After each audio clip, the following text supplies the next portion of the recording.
So hey, I'm Krissi Vandenberg, the Executive Director of Vegan Action, and I became vegetarian in high school when I came across a pamphlet on factory farming.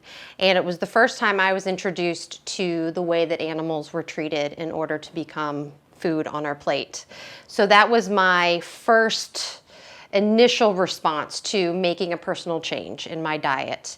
And then when I moved to Richmond, Virginia for college, I met a few animal rights activists that were vegan.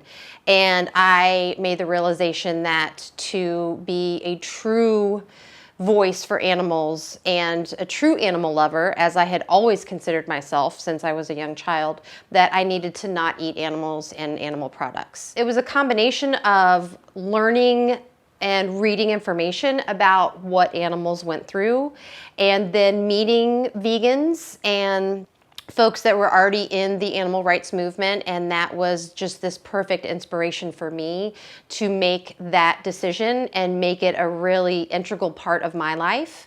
And in college, I helped found a student group that got really involved on campus, and I've been a voice for animals and a vegan advocate ever since.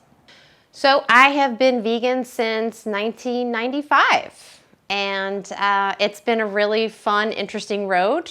Vegan options that have come around since then have been a real joy. It was really challenging to be a vegan in 1995.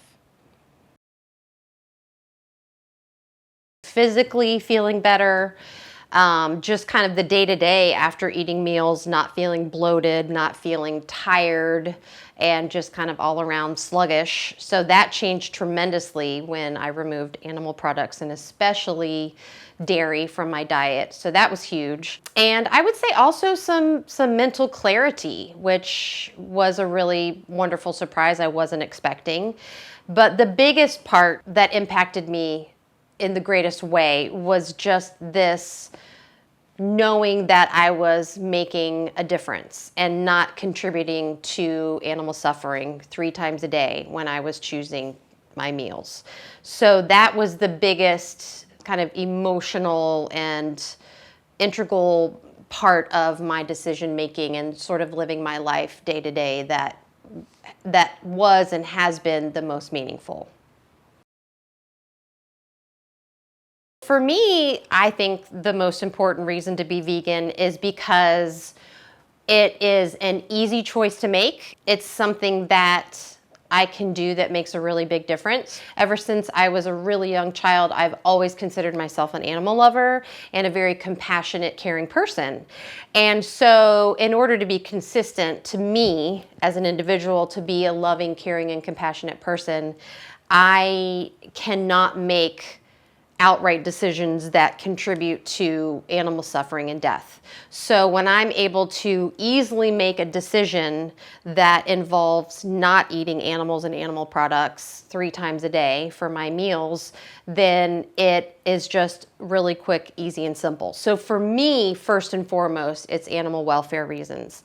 Then, of course, as I have educated myself over the years, I learned about the very important environmental impacts of choosing a vegan diet, that again, eating animals and animal products supports and contributes to factory farming, and factory farms are among the top 3 polluters of our environment. And so this is just another way that I'm making a good, conscientious decision for the betterment of the earth, the environment, and the animals. So that has become a very important part and is really important to folks that consider themselves environmentalists or people that really care about the environment and making good, positive, healthy decisions. And then third, of course, I appreciate that it's so much better for my health, that I expect to live a longer, healthier life because of choosing to only eat plant products. Of course, the more people that choose plant-based products over animal products, the better. So it is, of course, all comes down to supply and demand. So the less people that purchase and consume animal products, the less that are being made. Well, what would happen to all the farm animals if we stopped eating them and stopped breeding them? Well, they wouldn't be continuously inseminated and bred. And so that would be a good thing. That would be a positive thing. So that's less chickens that are being born, forced into cages to lay more eggs, have more chickens. That's less cows that are being inseminated to give birth to calves so that their milk can be taken for humans. So it has a huge impact. And this truly is one of those things that for every person that chooses plant products over animal products has an impact, because it really is supply and demand. And we've seen it happen. In the last 10 years, dairy demand has decreased tremendously, and more people are buying oat milk, almond milk, soy milk, hemp milk, and it has had an incredibly strong impact. And so much so that some dairy farmers have even converted their farms over to producing other products. So we see that choice, that personal choice, when it's expanded into tens of thousands of people, hundreds of thousands of people, that it really has an impact on the lives of animals. So it really equals less animals being born into cruelty and eventual death. So it's really one of these choices that has an impact day to day and over our lifetime. Being a vegan activist for this long, I have had the opportunity to try out all kinds of different techniques to share information and inspire. In college, there was a lot of, I would go ahead and say, angry protesting, where we were really trying to kind of shove these ideas in the faces of folks. And it did work for some people, I have to say, but I did learn over the years that the majority of people, it did not. Most people don't like being told what to do, and most people don't like having things shoved in their face. Most people also don't like to change their mind or change habits. So it's this really challenging balance of figuring out, how can I share some really important information with people that I know can improve the lives of animals, can improve the environment, and would be better for them. So that's a journey I have been on for all of these years. And I have learned that a more positive, friendly approach has worked better in my experience. It's trying to have those conversations. It's sharing information online and social media. It is screening documentaries that are very difficult to watch, having good positive conversations afterwards, asking questions, and encouraging people to watch and read information that's really difficult. You know, learning about the truth behind how animals are raised and slaughtered for food is very difficult. It's painful, it's traumatic, but it's an important part of the food system that most people don't know. And I have learned over the 20 plus years of being vegan and a vegan advocate that a lot of people, once they do learn, want to make a change. They realize, I don't want to contribute to this. I don't want to participate in this system. And they're grateful for learning that. And so that's a part that I want to play. I also want to share that way with others, but just like with most things, there are many different ways of reaching out to people. And that's one of the things I also appreciate about the vegan movement is, you know, there's the Animal Liberation Front, folks that are standing out in the streets holding up TVs showing factory farm footage out, you know, in centers and on college campuses. There are vegan organizations that are leafleting and sharing information and tabling at events. So there's this really wide spectrum, and I think that that's a really great way to reach a variety of different people. So we all have a different role to play, and it's important to find what fits you, and I have been able to find that for me, and that has been a really positive, friendly, not shaming, not guilting people into believing what I believe. What's interesting is that the majority of people that come to the table when we're tabling are omnivores. And so they may not be interested in going 100% all the way. My goal is for people to encourage people to consume the least amount of animal products as possible. Ultimate goal, none. But if I can do something to help them consume the least amount possible, I'm going to do that. The majority of people that are ready to go in 100% are already kind of mentally on that path, and they're already ready. They just want the information and the resources. So we're kind of figuring out, as I'm having this conversation with someone that comes up to the table, I'm sort of figuring out where are they coming from, what's their goal, and how can I meet them and hopefully encourage them to go completely vegan. But I have to see where they're coming from. And I can usually pick up on that. The person that's like, okay, I just saw this documentary. I don't want to participate in animal cruelty anymore. And I really like that it's also really healthy. Can you help me transition? Yes, here we go. Do this, this, and this. And guess what? In 4 weeks, you can be totally free of all animal products. You're going to be feeling great. It's going to be amazing. You're going to be cooking for yourself. You're going to be knowing exactly how to order out. When you go shopping, you're going to know how to read the labels. You've got this. But there's some other people that are like, I've never had tofu or lentils in my entire life. How do I even do this? The approach is going to be a little bit different. And those are the people I really try to get to sign up for our newsletter, because those are the folks that we're giving these like really simple basic tips on. You've never had tofu, here's how to prepare it so that it's actually delicious. You've never tried lentils, you've got to try lentil tacos. I know it sounds crazy, but try some tacos without cheese. We want people to consume the least amount of animal products as possible. We definitely are always encouraging that fully plant-based is the way to go, that has the most benefits for health reasons, for animal welfare, for the environment. So we kind of offer these steps and make these suggestions, but we're always saying, this is absolutely the end goal, and this is the way to go.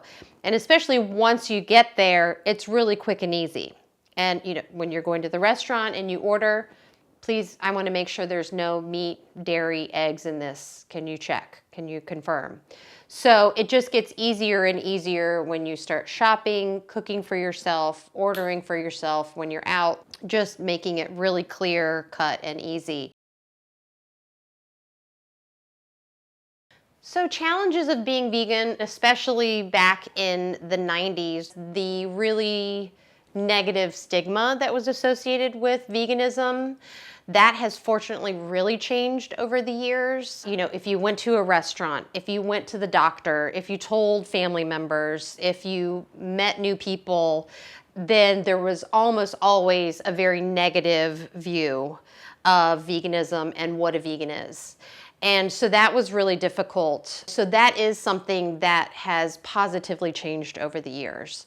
And also the diversity of folks that are vegan. So there used to always be this idea, because this is the only voice that was ever shared, was that vegans were young, white, middle-class folks. So fortunately, that's something that has changed over the years, that all of these different voices have been able to finally make it out into mainstream media. Vegans are all kinds of different folks. It's not just the folks standing out protesting in front of the circus or throwing blood on someone. Everywhere, all different parts of society, and that has been a really important part. But it was very difficult to share with anyone. And I know that it still can be, especially for older family members, especially for going to large family dinners. That can be really challenging.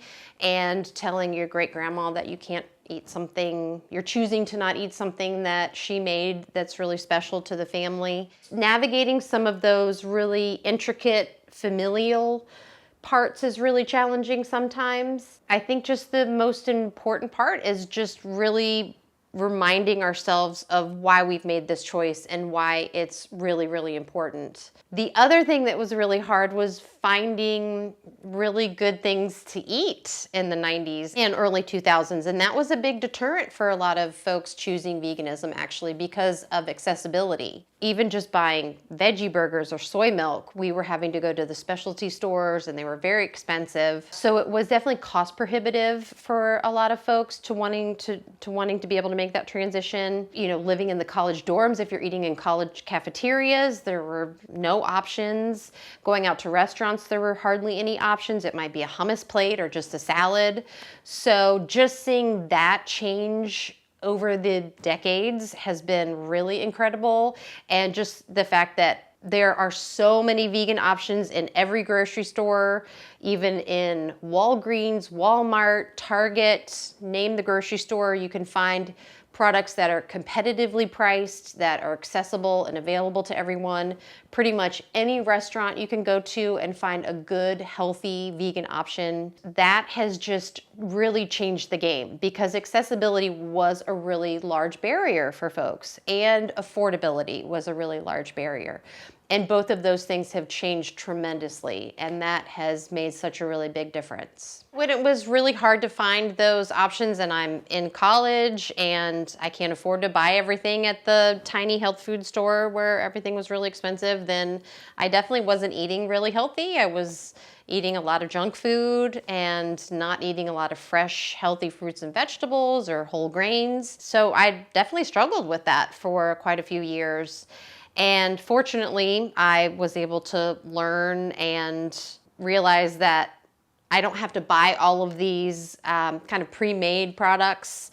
It's nice that there's a replacement for everything. There's Tofurkey slices, and there's every type of veggie burger and veggie bacon and cheese and ice cream, which are all wonderful and so grateful for. But I also was able to learn that I can just kind of eat the basics and eat the grains and the beans and the fresh fruits and vegetables. So that took me a while to learn. Learning how to cook was really crucial. I grew up eating meat and dairy products, and so that's what I always saw my parents cooking. So I definitely had to teach myself how to cook and learn how to flavor things and spice things up. And so that was definitely a big learning curve. That's really important. And that's one of the reasons I always love sharing a lot of recipes with folks and cooking tips. That's really important. And that's how I made it through the 90s and the early 2000s. I don't think I have any regrets. You know, sometimes I look back on my really aggressive advocacy, yelling at people, but I think it was a good learning tool for me and experiencing that. And I think kind of seeing the reaction from folks and how that impacted them and how that just caused people to put up walls and actually not want to listen was a really important learning tool for me. So I can't say that I have that regret. I don't think so. I don't think I have any regrets. I'm so fortunate that I learned about vegan action when I still was in college in '96. When I moved to the Bay Area in 1998, I was like, I have to find vegan action. I have to get involved with vegan action and volunteer with them. And that is what got me on this really amazing journey that I'm still on. So I have to say, I feel really fortunate that I've made some really wonderful decisions, and I'm grateful that I met folks in college that were animal activists and vegan, and that I kind of found my people and was able to kind of blossom into this person that I knew I was supposed to be.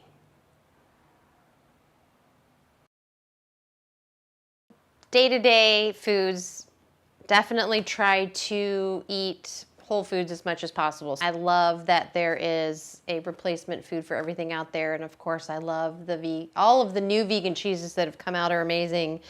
All of the veggie burgers and the ice creams and all the treats, but I really do treat those as sometimes foods. So I'm definitely eating salads, leafy greens every day, grains, quinoa, beans, and brown rice, making stir fries, and make tons of soups. My absolute favorite thing to make is soups. And then the other benefit is, of course, these are a lot healthier, is it's really affordable. So I just shop at the regular grocery store. I'm not going to the specialty shops or the health food shops very often.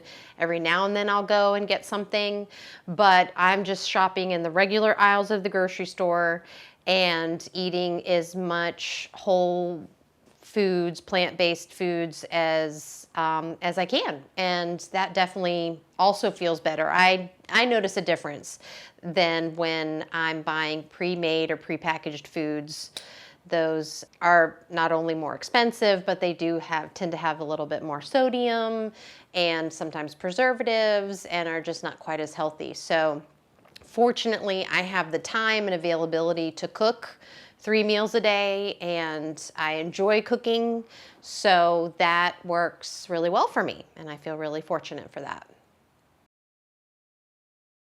The best way to get started, I think, just in all of these years of talking with other folks, is to usually do it gradually. A lot of us have really busy lives. A lot of folks that I meet are working, on the go, in school, really busy, and sometimes don't have a lot of time to cook.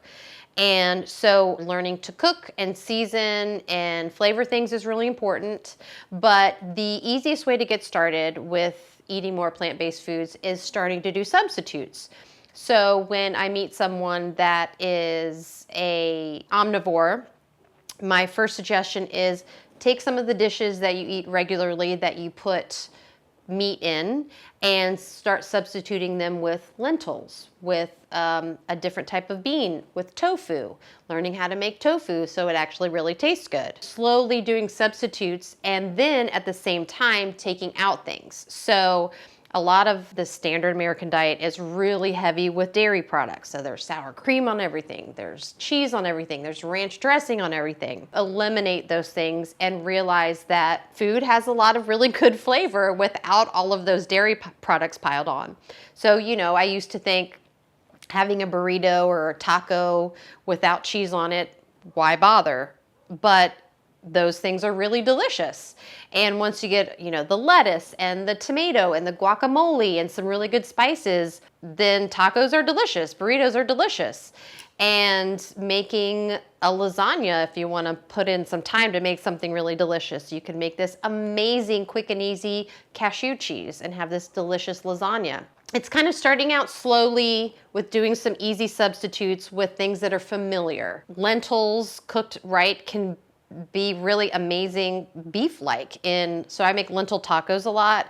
I put lentils in my chili and it kind of gives this like ground beef flavor. It's really amazing. It's kind of starting folks that way that seems to really work, and getting them sort of, interested in changing up those textures but keeping the flavors similar. That has really helped, because trying to encourage people to just switch overnight and just kind of throw all of this information at them, I have learned it makes people feel really overwhelmed and like, oh my gosh, I'm not sure if I can do this. So that's one of the things I try to do as an individual vegan advocate, and then also with Vegan Action. We try to definitely help people transition. And so when we're tabling and we meet someone that is like, well, I tried vegan, I'm not really sure if it's right for me, I'm not sure if I can do this, or I used to be vegan, instead of trying to say, well, what's wrong with you? Why haven't you just jumped in and done this? Then we try to say, choosing vegan as much as possible is really great and helpful. The next time you go to a restaurant, if there's tofu on the menu, try tofu for the first time. And then if you really like it, get online and figure out really cool different ways to make it. There is definitely some initiative required in learning how to cook with tofu and beans and these kind of different substitutes. But I really try to not rely too much on those substitutes at first, especially because I think that learning how to cook is a really key component in being a good, long-term, dedicated, healthy vegan.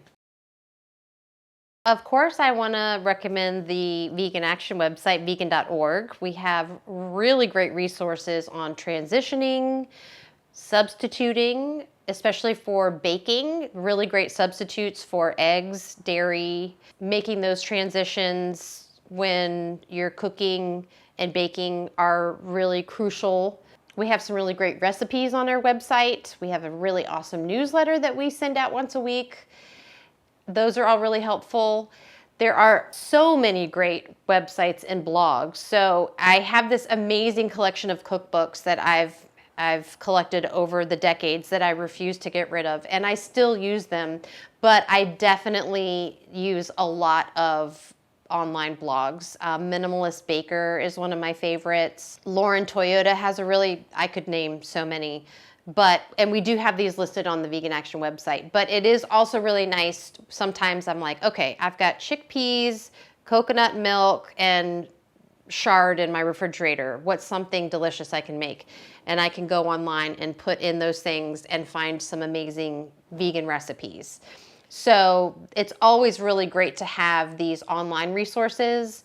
And then I've got my amazing cookbooks that I can always use as a backup that are really, really great. But I think just finding a couple of folks, especially if you're on social media, on Instagram and Facebook, that are really good, positive role models that are really excited about being plant-based and vegan and really excited about cooking and sharing cooking tips. That is just a really great, powerful motivator. Signing up for a couple of newsletters and getting those really great reminders in your email with tips and recipes really is really helpful.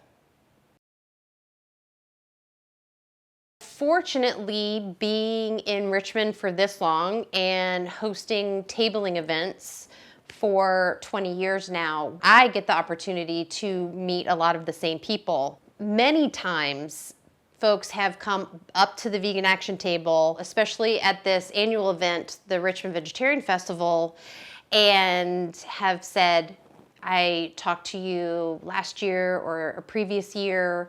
I've seen one of the documentaries you all have screened. We also do the VR goggles. We also show some of the virtual reality films that Animal Equality has made. So there's one that's Life of a Pig, there's Life of a Chick, and there's Life of a Calf. So we have some interactive opportunities when we're tabling, and we have had people come back up to our table and tell us having that conversation really has made a difference and I've been vegan. Or seeing that when you all screened Dominion at the University of Virginia campus, that really did it for me and I've been vegan ever since. Or thank you for all of these really great resources that you've provided. It's not that common, but I have this idea that for every one person that has taken the time to actually come back up to us at our tabling events and share that with us, I know that there are even more of those folks that has happened. So being able to hear that and get that feedback is really just an amazing experience. But some of the biggest success stories I think we have are screening animal rights documentaries, because we always make sure that we have a Q&A afterwards and are able to have conversations, and that's when we're able to really see the impact and get a lot of feedback from folks. And that has been some of the most powerful experiences that we've had with activism, with Vegan Action. So that is another aspect of tabling a lot around town, is we do get a lot of folks that come up to the table and say, I used to be vegan, I tried to be vegan. And fortunately, because I know that's not always something easy to share at a vegan table, we have the opportunity to ask people what happened, what went wrong. For a lot of folks, it is often related to not having support. So if someone decides to make that choice and their partner, their family, their friends, their coworkers are not supportive of that, then what I've learned over the years is that that starts to really weigh on someone, and they often will kind of backslide and not stick with it as much. So that's been a really key factor. As I mentioned before, it used to kind of be accessibility and affordability. that those were two of the biggest barriers. But now it seems to be really this lack of support. That is another reason why there are all these really great support groups online, and there's even vegan meetup groups and vegan societies and chapters all over that are there to really help support folks, because we can't always get our partner to join in or our family to join in. When that is the case, it is really important to find other people that are supporting us, even if they're not the folks that are in our lives every day. But just as this kind of reminder, another thing that is really helpful is reading books, watching documentaries, staying in touch with the movement, and always reminding ourselves why we made that choice to begin with. Another reason for reading the book Vegan Voices is hearing all of these other reasons of why other folks have been inspired, and reminding ourselves of what has inspired us to make that choice. And sometimes we have to seek that out. We have to seek out, okay, I might have to watch this documentary. There's something new that just popped up. I think I need to learn more about this. Help reinforce why we've made that decision, and make the effort to find that support when it might not be directly in our immediate environment.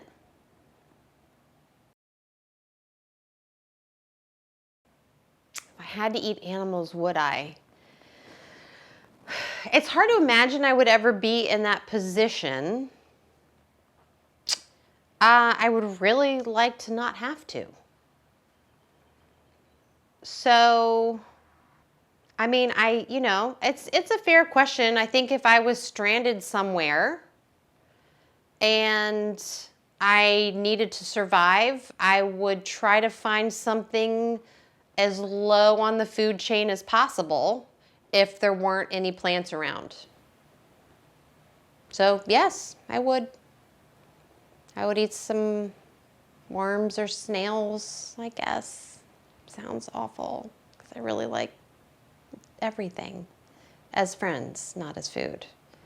But I'm going to be honest, I probably would if I was in a starving situation. It's a fair question. I think one of the important things is that different people choose vegan for different reasons. It's important to not judge each other for those choices. I've learned that some folks get really frustrated with people that choose vegan just for health reasons, and they, apparently don't really care about animals or the environment. And I do think it's important to respect folks for making those choices, whatever they may be, and taking that opportunity to introduce them. Most people are animal lovers. I mean, almost everyone is, really. That's an opportunity to share information with folks that do choose vegan for health reasons or choose vegan for environmental reasons. And one of the great benefits of that, it's just another way to help reinforce why choosing vegan and staying vegan is so important. So it's not just for the animals, it's not just for your health, it's not just for the environment, it's not just for food security. There are just so many other reasons. I think it's important to just remind ourselves that we can share that with other people, but to not judge folks for whatever decision they end up making. One of my most favorite quotes of all time is Rachel Carson, the scientist and author. Until we have the courage to recognize cruelty for what it is, whether its victim is human or animal, we cannot expect things to be much better in this world. We cannot have peace among men whose hearts delight in killing any living creature. By every act that glorifies or even tolerates such moronic delight in killing, we set back the progress of humanity.